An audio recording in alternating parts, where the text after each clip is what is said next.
And then there was this third thing in that verse 7, 2 Chronicles 15:7, 15ஆம் அதிகாரம் 7ஆம் வசனத்தின் கடைசி பகுதியில், உங்கள் கிரியைகளுக்கு பலன் உண்டே.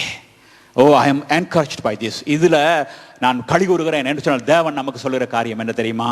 மகனே மகளே, நீ கலங்காத. உன்னுடைய செயல்களுக்கு, அதனால தான் கைகளை தளர விட வேண்டாம்னு சொன்னார். அதனால தான் உன்னுடைய கைகளை நெகிழ விடாமல் முன்னோக்கி போய்கொண்டே இரு. கிரியைக்கு பலன் இருக்குது. Right? See in Hebrews chapter 10 verse 35, எபிரேயர் 10ஆம் அதிகாரம் 35ஆம் வசனத்தை நீங்க பாத்தீங்க சொன்னால் அங்க போட்டிருக்குது, do not throw away your confidence. உன்னுடைய, அது அப்படியே டைரக்டா தமிழ்ல சொன்னா, உங்களுடைய விசுவாசத்தை நீங்கள் விட்டு விடாதீர்கள். அதுல போட்டுக்க, தேவன் மேல வைத்திருக்கிற அந்த திட நம்பிக்கையை நாம் விடக்கூடாதாம். ஏன் தெரியுமா? there's a reason given there. ஒரு ரீசன் கொடுக்கப்பட்டிருக்குது. பாருங்க வசனத்தை எடுத்து. அப்ப மிகுந்த பலனுக்கு ஏதுவான உங்கள் தைரியம். That means whenever you faith in God, whenever you have confidence in God, it will bring great reward. There's no doubt about it. எப்படிப்பட்ட ரிவார்டாம்? great reward. That means not an ordinary reward. See, not an ordinary reward. சாதாரண பலன் அல்ல, மிகுந்த பலன். அது இங்கிலீஷ்ல நல்லா இருக்குல்ல, great reward. There's a great reward for your confidence in God.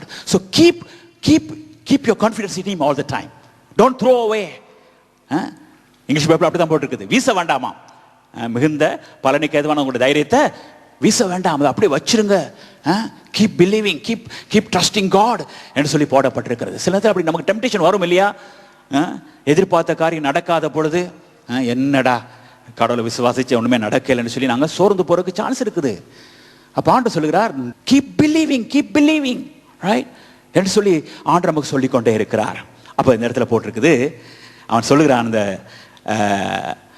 அசரியா இந்த தீர்க்கதரிசி சொல்லுகிறான், ஆசாவையும் அவனுடைய ஜனங்களையும் பார்த்து, உங்கள் கிரியைகளுக்கு பலன் உண்டு. நீங்கள் என்ன செய்தாலும் அதுக்கு பலன் உண்டு.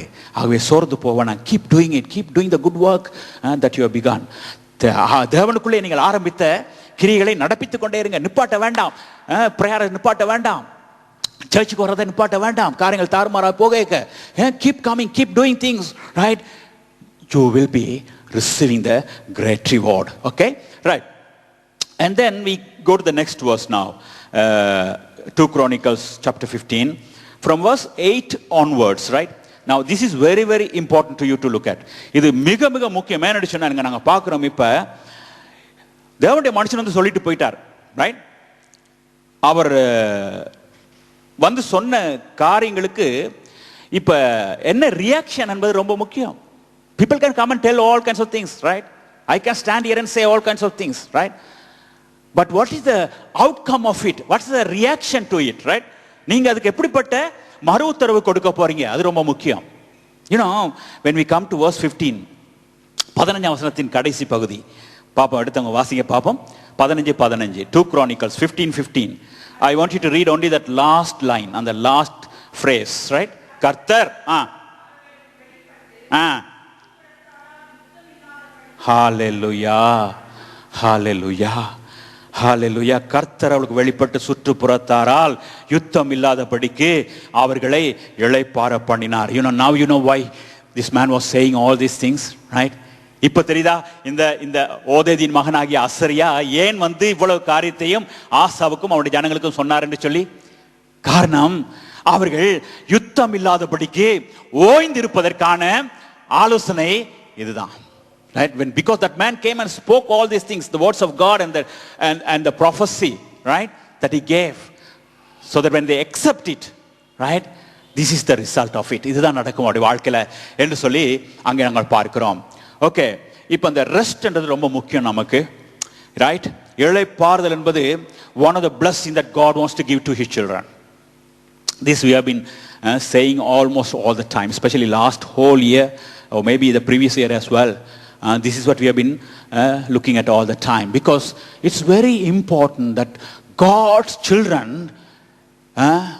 will not be troubled all the time, right? They should learn to rest in God at times of troubles. பிரச்சனைகள் போராட்டங்கள் வருகிற பொழுது ஒரு விசுவாசி என்ன செய்யக்கூடாதான்? ஒரு விசுவாசி என்றாலே அவன் யார்? விசுவாசி என்றா யார்? Who is a believer? இதுக்கு இவ்வளவு யோசிக்கணுமா? அந்த அந்த வார்த்தையிலே இருக்குதே அர்த்தம் இல்லையா? விசுவாசி என்றா விசுவாசிக்கிறவன் தான் இல்லையா? Who is a believer? The one who believes. That's it. ரொம்ப சிம்பிள் இல்லையா? அப்ப நம்ம விசுவாசிச்சா என்ன செய்ய வேணுமா? அதை நடைமுறையில் நாம வெளிப்படுத்த வேண்டும் இல்லையா? நான் விசுவாசித்தேன்னு சொன்னால் நான் என்ன செய்ய வேண்டும்? என்னுடைய ஆண்டரை தான் நான் விசுவாசிக்கிறேன், அவரை நான் நம்பி இருக்கிறேன், ஆகவே நான் கலங்க மாட்டேன், நான் சோர்ந்து போக மாட்டேன், அவர் பார்த்துக் கொள்வார் எல்லாவற்றையும். அதுக்காகத்தானே நான் அவரை விசுவாசிக்கின்றேன், அவரை நான் நம்புகிறேன் இல்லையா? ஆகவே ஒரு வசனம் இருக்கு, உங்களுக்கு தெரியுமா? விசுவாசி என்ன செய்ய மாட்டான்? பதற மாட்டான். விசுவாசி பதறான், விசுவாசி அவன் ஒரு நாளும் பதற மாட்டான். அப்ப ஆகவே விசுவாசிச்சு கொண்டே நாம பதறிக்கொண்டும் இருப்போம் என்று சொன்னால் that's not faith. You are not really believing. If you are believing God, you have to rest in Him. Either you, right, be troubled, or let Him be troubled. ஒன்றுல தேவன் தடுமாறட்டும் அல்லது நாம் தடுமாறுவோம். ரெண்டு பேரும் தடுமாறி கொண்டுக்குள்ள பிரயோஜனம் இல்லை. அப்ப நம்ம என்ன செய்ய வேண்டும்? ஆண்டவரே, இந்த காரியத்தில் நான் முழுவதும் உங்களை நம்ப போறேன் ஆண்டவரே. இப்போ எனக்கு இதை எப்படி கையாளுறதுன்னு எனக்கு தெரியாது ஆண்டவரே. ஆகவே நான் உங்களை முழுவதுமாய் விட்டு விட போகிறேன் ஐயா. ஆகவே நான் விசுவாசிக்க போறேன், நீங்கள் எல்லாவற்றையும் பொறுப்பெடுப்பீங்க, நீங்க சகலத்தையும் செய்வீங்க. ஆகவே நான் பேசாம இருக்க போறேன். You know, one of the promises of God is that He wants to work on our behalf. I have been saying this all the time, especially in the last few weeks. இல்லையா? கடந்த கொஞ்ச காலமாகவே நான் சொல்லி கொண்டு வரேன், ஆண்டவர் நமக்காக இன்னமும் செயல்பட விரும்புகிறார். He already has done so much for us. He has done everything on the cross, right? சிலுவையில நமக்கான எல்லாவற்றையும் அவர் செய்து முடித்து விட்டார். அப்ப முடித்துட்டு இப்ப என்ன சொல்லுகிறார்? மகனே மகளே, தொடர்ந்து நான் உனக்காக செயல்படுவேன். I will continue to work for you. I will continue to do the work that you are supposed to do, right? Because that's why I am here. அதுக்காகத்தான் நான் இங்கே இருக்கிறேன் என்று சொல்லி ஆண்டவர் நமக்கு அடிக்கடி சொல்லிக்கொண்டே இருக்கிறார். அப்போ இந்த இஸ்ரவேல் ஜனங்கள் பழைய ஏற்பாட்டில் எகிப்து தேசத்தை விட்டு அவர்கள் புறப்பட்டு போகிறார்கள். They were delivered from the land of Egypt, right? Which was the land of slavery or the bondage, right? And what was the promise that God gave them when they were delivered from that country? அந்த எகிப்து தேசத்திலிருந்து அவர்கள் புறப்பட்டு போகிற நேரத்தில் தேவன் அவர்களுக்கு கொடுக்க விரும்பிய ஒரு காரியம் என்ன தெரியுமா? What do you think it is? என்ன நினைக்கிறீங்க? ஏன் விடுதலை செய்து கொண்டு போகிறார்? அவர்களுக்கு என்னத்தை கொடுக்க போகிறார்? நீங்களும் நானும் சொல்லுவோம் தேசம் என்று சொல்லி, இல்லையா? கானான் தேசத்தை கொடுக்கறது தான் கொண்டு போறாருன்னு சொல்லி. அது உண்மைதான்.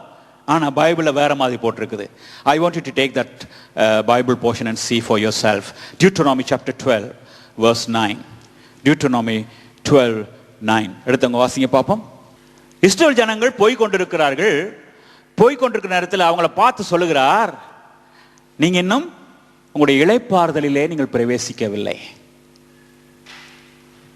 ஆனா அவங்க எங்க போய் கொண்டிருக்காங்க? உண்மையில ஒரு தேசத்தை நோக்கி போய் கொண்டிருக்காங்க. They are going to a land called Canaan, இல்லையா? கானான் தேசத்தை நோக்கி போய் கொண்டிருக்கிறார்கள். பாலும் தேனும் ஓடுகிற தேசத்தை நோக்கி போய் கொண்டிருக்கிறார்கள். ஆனால் ஆண்டவர் அவர்களை பார்த்து சொல்லுகிறார், நீங்க இளைப்பாறுதலை நோக்கி போய் கொண்டிருக்கிறீங்க. You are going to a place where you can rest. ஏன் தெரியுமா அப்படி சொன்னார்?